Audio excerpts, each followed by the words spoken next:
Today's lesson is domain of rational functions. This is spiral lesson number 1. You should skip a bunch of pages and put this as page number 34 in your notebook.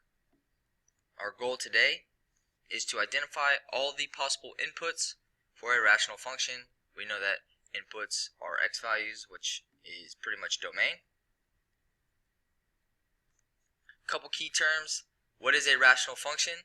A rational function is a function that includes a fraction. So the equation for a rational function, an example would be something like f of x equals x plus 2 over, you can see that this is a fraction, so we've got a denominator x minus 1. So it's where you've got a clear numerator and a clear denominator with a variable in the denominator. If we're going to look at a graph of a rational function, it would look like something like this. So these, I just googled rational functions, and you can see that there's these dotted lines. These are asymptotes for rational functions, and all rational functions will have some asymptote. Sometimes they'll have more than one, sometimes they'll only have one. And the asymptotes are the limitations, meaning the line pretty much covers all of the x values except the x values where these dotted lines exist, and we'll see why that is in just a second.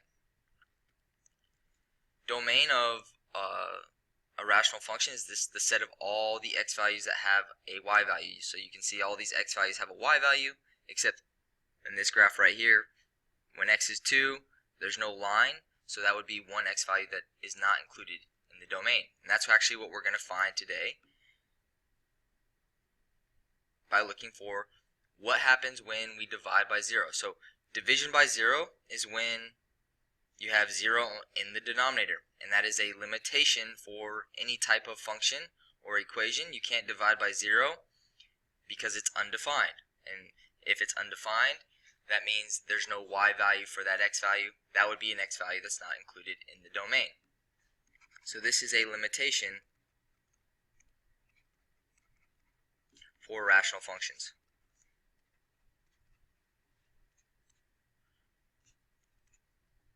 When you have something like f of x equals x plus 2 over x,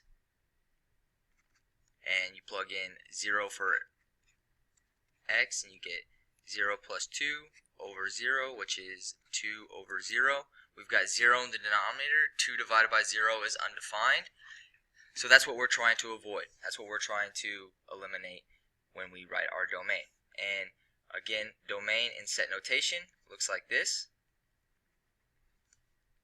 with these curly brackets, and you'll see x is the domain, this is the domain variable, and then whatever the domain is. Alright, example number 1. So the first step here is to find what the denominator is. In this case, our denominator is x plus 1, and we're going to take x minus 1, and we're going to set it equal to 0. And then we're going to solve for x. So if I solve this equation, I'm going to add 1 to both sides, and I get x equals 1. And what we're going to do once we figure out what x equals is we're going to slash through this equation. We're going to say x cannot equal 1. Because if you think about it, if x was 1, and we put 1 in for where the x is here, our equation would be 5 over 1 minus 1, which would equal 5 over 0. Well, if we've got 0 in the denominator, we've got a undefined function, and when we write our domain, we're going to make sure we leave out this x value of 1. So our domain for this particular problem would be x is our input variable. So x can be all real numbers. X is all real numbers, comma, except x cannot equal 1. So that will be our domain for this function.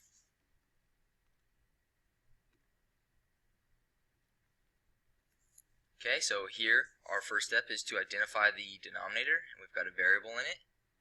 So we're trying to figure out what value for x would cause this denominator to be 0. So we're going to take the denominator and set it equal to 0, find that exact value. Solve here, we're going to add and add. and we'll divide by this negative 2.5, and if we have to use the calculator because we're dividing by a decimal, that's fine. I'll go ahead and use the calculator. So we've got 7 divided by 2.5, or negative 2.5, equals a negative 2.8. So that's the value for x that would cause our denominator to be 0. So we're going to say x cannot equal negative 2.8. So our domain is x is all reals. This is a way of abbreviating all reals, except x cannot equal negative 2.8.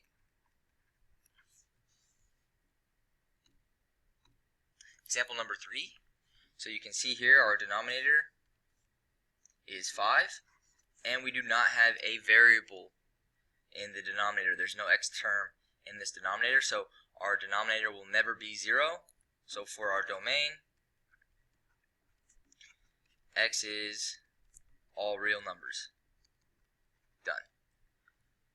So make sure when you're looking at these problems that you first make sure there's a variable in the denominator. If there's not a variable in the denominator, then there's probably not a limitation for that function. Example number 4, x plus 8, x minus 2. There's a variable in the numerator, but that doesn't matter. We're just concerned with figuring out the limitation in the denominator. So we're going to do the same thing we've done in the previous problems. We solve for x by setting it equal to 0, and we get x equals 2. But we know that x cannot be 2, because 2 minus 2 would be 0, and that would be an undefined value for our domain. So that x value doesn't result in a y value. Alright, last example for today. Our domain here would be x is our input value, x is all reals, except x cannot equal 2. And it might be a little bit different in Schoology. You might not see it like this. You might see it in words, but same idea. Alright, last one. So we've got a quadratic in the numerator, but this does not matter to us. We're only concerned if there's a variable in the denominator, in which case there is. We set it equal to 0 and solve.